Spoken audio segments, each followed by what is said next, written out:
Assalamualaikum warahmatullahi wabarakatuh. Pada kesempatan ini saya akan menceritakan fakta-fakta menarik seputar kewalian Maulana Syekh.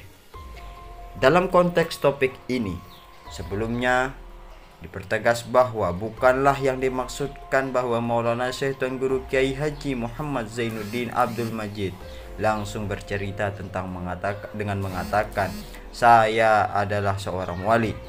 Tapi beliau menceritakan hal ihwal para wali yang datang ketika hultah NWDI misalnya. Dan sering kami mendengar beliau sendiri bercerita pula bahwa setiap hari, siang dan malam tamu-tamu dari kalangan Rijalul Ghaib selalu berdatangan mengunjunginya. Namun tentunya bagi orang awam tak bisa melihatnya. Selain itu pula dengan sangat sering dalam pengajian rutinnya di Musholla Al-Abror Nahdlatul Wathon yang berada dekat dengan kediamannya, beliau Maulana Syekh menceritakan tentang hal ihwal para wali Allah yang berdatangan, apalagi menjelang kegiatan acara hari ulang tahun Nahdlatul Wathon Diniyah Islamiyah. Menurutnya, menjelang hari H kegiatan hultah NWDI misalnya, ribuan para wali datang hadir memenuhi undangan beliau untuk mengikuti dan meramaikan momentum hari ulang tahun tersebut. Dan rupanya beliau mengundang para wali itu hadir seperti halnya mengundang pejabat negara atau tamu penting lain pada umumnya, yakni dengan membuat surat undangan resmi dan dikirim secara resmi pula ke alamatnya masing-masing. Dan hebatnya beliau tidak tanggung-tanggung dalam mengundang, di mana beliau mengundang para wali dari seluruh dunia, sehingga jumlahnya yang datang hadir pun tidaklah dalam jumlah puluhan atau ratusan orang, tapi justru yang hadir adalah jumlah ribuan orang waliullah. Dan hal ini pun ada benarnya juga, karena memang beliau adalah imamnya mereka para wali tersebut di zamannya itu. Untuk memperkuat argumentasi yang satu ini, penulis dapat mengungkapkan dokumen penting yang menjelaskan tentang hal ini pula, di mana menjelang hultah NWDI ke-59 pada tahun 1995 pernah secara langsung tim dari wartawan majalah Sinar 5 NWDKI Jakarta mendapatkan kesempatan untuk mewawancarai eksklusif dengan Maulana Syekh Tuan Guru Kiai Haji Muhammad Zainuddin Abdul Majid. Dan dalam wawancara eksklusif tersebut, tim wartawan majalah Sinar 5 mengajukan salah satu pertanyaan menarik seputar kewalian dengan pertanyaan seperti berikut ini. Ada kabar hultah kali ini, hultah NWDI ke-59 akan dihadiri oleh waliullah? Sebagai jawaban dari pertanyaan tersebut, Maulana Syekh Tuan Guru Kiai Haji Muhammad Zainuddin Abdul Majid menjawab dengan mengatakan, iya, pada hari Jumat lalu tanggal 14 Juli 1995 saya didatangi oleh ratusan Rijalul Ghaib. Ia katakan bahwa kami melihat kegigihan orang Nahdlatul Wathon, dan sepanjang pengetahuan saya tidak ada yang seperti Nahdlatul Wathon. Rajinnya mendoakan umat Islam baik melalui pengajian maupun hizibnya. Karena itu, kalau dulu kami mengirimkan 44.000 Rijalul Ghaib dari seluruh dunia, sekarang akan ditambah menjadi 5.000 orang. Bagaimanapun kami kan orang Islam, apakah kami tidak menghargai jasa orang NW itu? Lebih lanjut, tim wartawan majalah Sinar 5 mengajukan salah satu pertanyaan lagi dalam seputar kewalian juga dengan mengatakan, apakah mereka datang dari dulu semenjak hultah NWDI pertama? Sebagai jawaban Maulana Syekh Tuan Guru Kiai Haji Muhammad Zainuddin Abdul Majid seperti berikut ini. Iya, tapi tidak banyak. Kadang-kadang 25 orang atau lebih.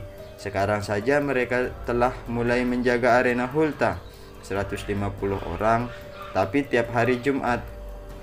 Untuk hultah NWDI ke-59, mereka akan dipimpin oleh Syed Luqmanul Hakim.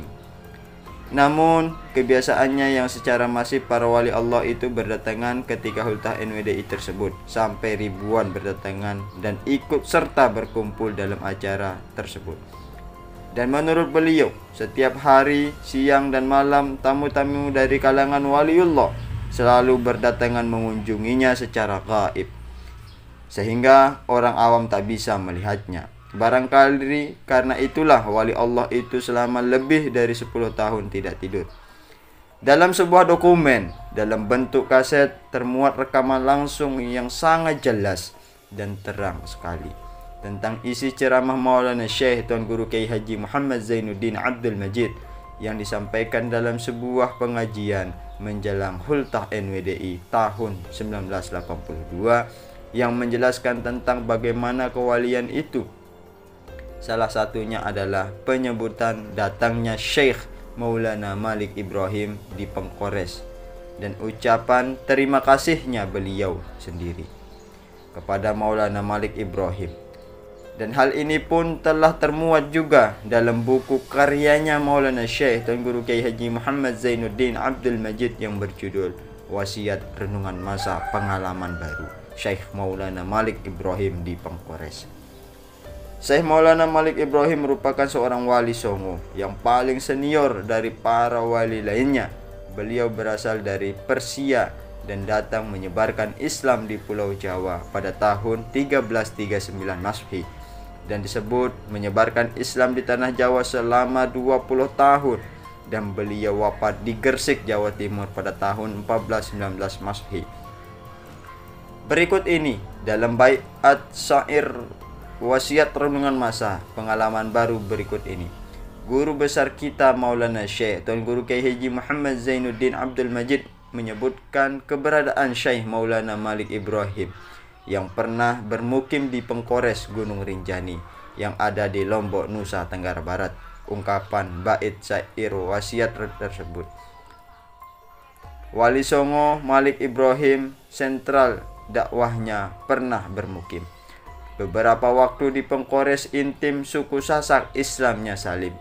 Ungkapan bait syair wasiat renungan masa tersebut rupanya makin mempertegas pernyataan Maulana Syekh Tuan Guru Kiai Haji Muhammad Zainuddin Abdul Majid sebelumnya yang menyebut nama Maulana Malik.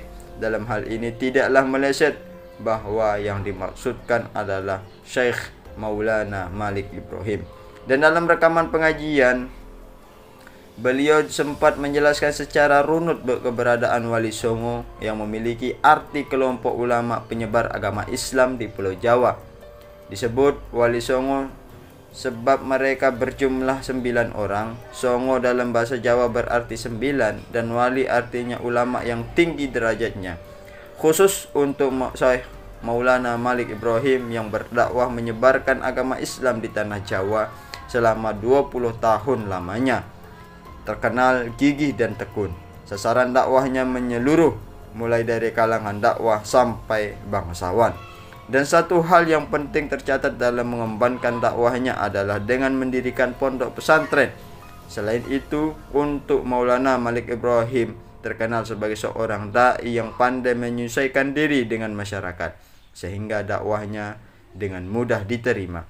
Ketika berdakwah, beliau tidak pernah menyakiti rakyat dan tidak pernah meresahkan rakyat, sehingga beliau tidak pernah mendapatkan perlawanan yang keras baik dari kalangan masyarakat biasa ataupun penguasa. Beliau memang tidak dapat mengajak para pembesar kerajaan untuk memeluk agama Islam, tetapi mereka tidak menghalanginya untuk dakwah.